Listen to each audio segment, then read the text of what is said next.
Has this been the worst summer for Boston sports fans? Well, if you're a 90s to 2000s baby, yeah, this is pretty fucking bad. Let me first start with the Boston Red Sox. Boston Red Sox. I don't even know where to begin, but I wrote a list down. Here's the list. I'm going to go through it. Did I maybe miss a few? Probably, because this is a laundry list of shit that's gone wrong with the Red Sox. Let's go. Sale. Chris Sale, made of glass, has played one game, full game, and then an inning. So not even 2 full games. A full game and an inning out of 162 games. He is the person that we're paying the most. He is the person that we've got the least production out of. Set money on fire. Horrible. That's the biggest issue. Then we lose Kike for months. And as you know, when you play baseball every single day. So for him to be out months long, that's a huge deficit to the Red Sox. Then, who knows what we were doing at the trade deadline, because we got rid of Christian Vazquez, who is our catcher, our captain, been with the team for 15 plus years of his life. Couldn't tell you. I don't know. We also got rid of pitchers. Let me deal 3 pitchers, even though we have 0 pitching in our bullpen. Not that they were great pitchers anyways, but why would you get rid of pitchers when we need all of the help we can get in the bullpen? Make it make sense. I have no idea. And then we DFA and then release JBJ. All for him to just come back and shit on us the next week in an opposing jersey. So that was just great. Awesome. We acquire an actual true first baseman, which is great. The man gets injured within the first week of acquiring him, and we have not seen the man since.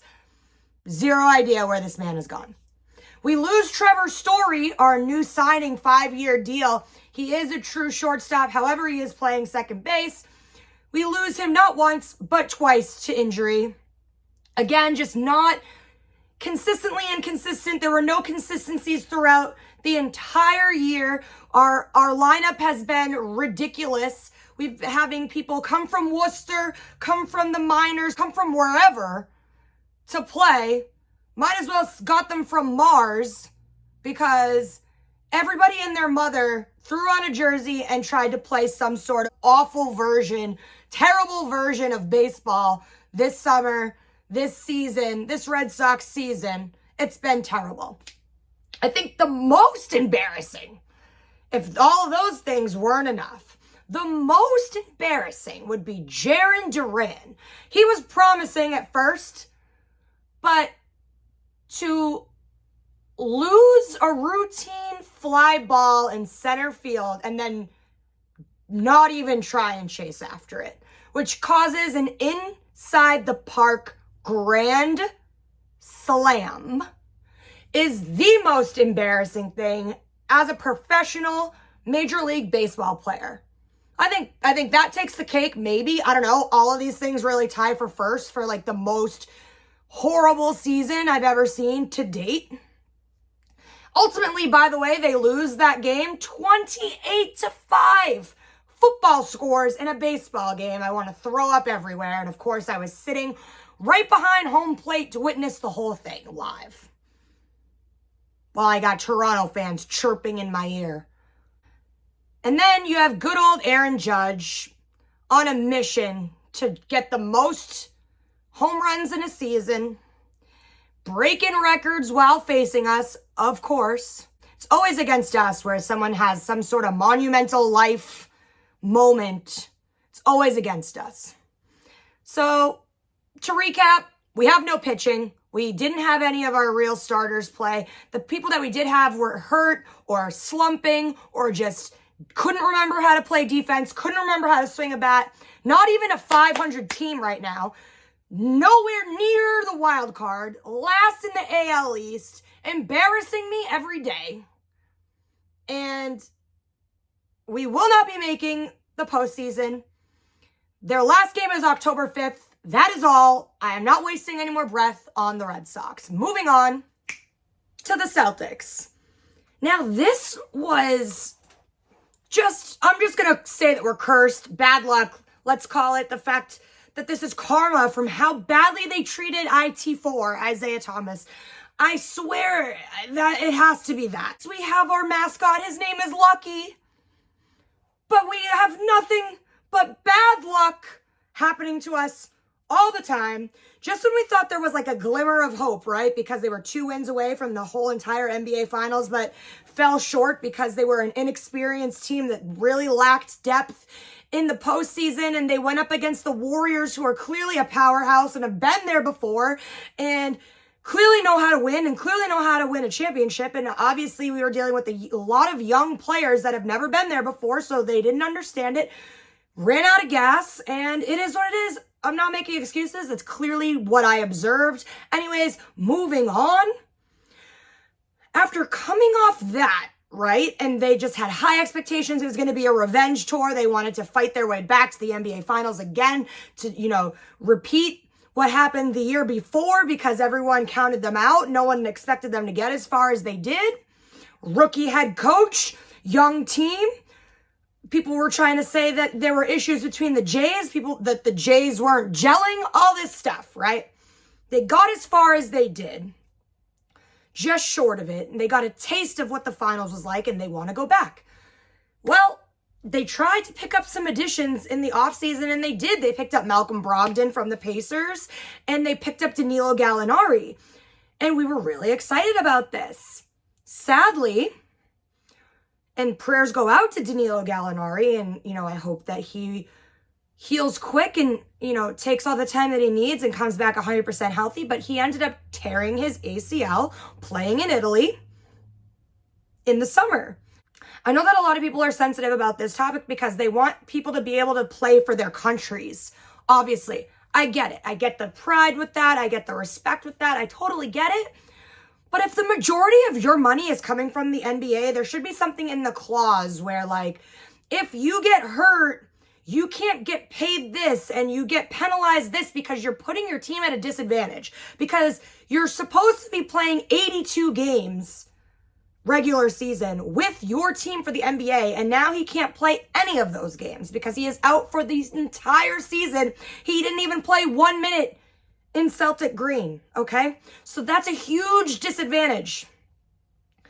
Yes, I believe that the Celtics will be able to get some sort of injury insurance money, but it's we wanted the body, we wanted the help, we wanted the bench, we wanted the support from Danilo. We don't want money. We wanted him as a person to come and help and provide scoring off the bench. So now we don't have that. So that sucks. So that's disadvantage number 1. Disadvantage number 2, again, rest up, and prayers and thoughts and prayers go out to Rob Will.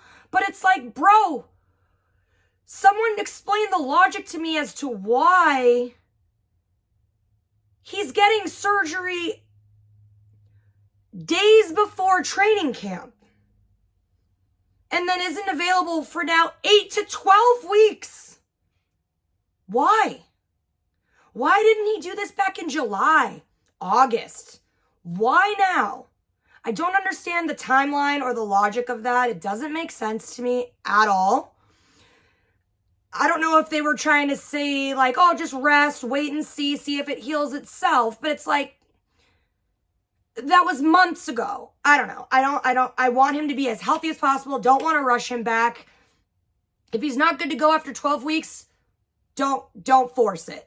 I don't want long-term lingering injuries. Okay. I don't want it. I don't need it. Anyways, so that's disadvantage number 2.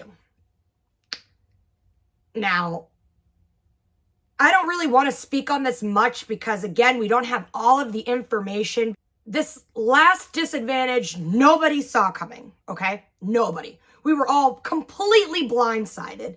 And at 11:30 at night, mind you, by Woj dropping a huge bomb on us, but in the most vague, half-assed way that Shams then cleaned up an hour and a half later, but still missing key bits and pieces and information as to the entirety of what is actually taking place and what went wrong and what violations and what happened. So long story short, as you probably already know if you're not living under a rock, Coach Ime Udoka, he is suspended for a year because he violated Celtics protocols, and there's a lot of rumors going around. Basically, from what we gathered, from what the vagueness of it is, he had a relationship with a member of the staff, which violated certain protocols and rules, and they found out about it in July, allegedly. They hired a private investigator. Like, they went to that extent. And now he suspended a year. Now, I don't think he'll ever return as the head coach of the Boston Celtics again. I think that they expected him to resign. He says he has no plans to resign. I don't know what's going to happen. Some people think that he's going to be the head coach of the Brooklyn Nets by Christmas. Could that happen? I don't know. Can you do that if you're serving a suspension, a year-long suspension for another team? Like, can you just go be a free agent somewhere else? I have no idea how this works. But if he quits, I'm sure he can go do that. But I think again, it's always about money. It's always about contracts and the fine print of things. But I think that they didn't straight up fire him because I think it's still an ongoing investigation. I don't know. I honestly don't know because no one gave us the real answers or facts to this. But I also think maybe they wanted him to quit so that they didn't have to pay him severance or pay him his full salary. I don't know how it's going to go. I know that he also has to pay some fines as well because he violated protocols and stuff like that. No one saw this coming. It was the blind side of the century, not just the season. And now we are without Danilo, we are without Rob Will, and we are without a head coach. So now Joe Mazzulla, who was an assistant coach, a very young assistant coach, is now going to be the interim head coach for the Celtics for the year. Brad loves him. It sounds like the team, for the most part, co-signs and likes him. However, the weird thing is he's only 34. Big Papa Al Horford has to listen to a youngin' coach him. So that's going to be interesting. The dynamic of that, I'm not sure how that's going to go. It's just all a mess. This has been the worst off-season / beginning of season for the Celtics to date. And a lot of them have been bad, like when Hayward snapped his ankle off first game of the season. So it's just it's just every year it's something. Every year it's something, and every year it keeps one-upping itself to being a really shitty situation that the Celtics have to overcome, but they love overcoming adversity. They're already stressing me the fuck out, and the season hasn't even started yet. So, yep, that's where we're at. Media day is tomorrow. That's going to be awful because all of this is a huge distraction. All of the focus is going to be about off-court shit when in reality we need to talk about actual basketball, the game that they are being paid to play. But no, you know that the media day is going to be taken over by Ime and his, extracurriculars, and it's just going to suck. So media day is going to be a shit show, a circus of catastrophe, and really the team needs to grow up, step up, brush it off their shoulders and ignore the noise and just turn out everybody and put the blinders on and push away the bullshit and focus on the bigger picture, which is getting back to the NBA Finals. They have all the ingredients. They have all the people for the most part to be successful. They just need to believe that they can do it. They got as far as they did with no one believing in them. So they need to just tune out the bullshit and focus. Oh, and one more tidbit. Not that I even talk Patriots or Bruins. I'll never talk about Bruins. Sorry, I'm not a hockey fan. But Patriots, I was at the game today. It was terrible. Mac Jones was atrocious. And not only that, how bad Mac Jones was, he then got hurt and is now possibly out 6 to 8 weeks with a high ankle sprain. So Boston sports, cursed. This has been Bree Marie D, Boston Banner Bound. I will be back with you to not talk about the Red Sox anymore. We're done with them. But we will talk about Celtics because it's going to be Celtics season, the best season. It's Christmas, baby. Christmas comes early, Celtics season. That's my vibe. Will I ever end these videos normally? Probably not.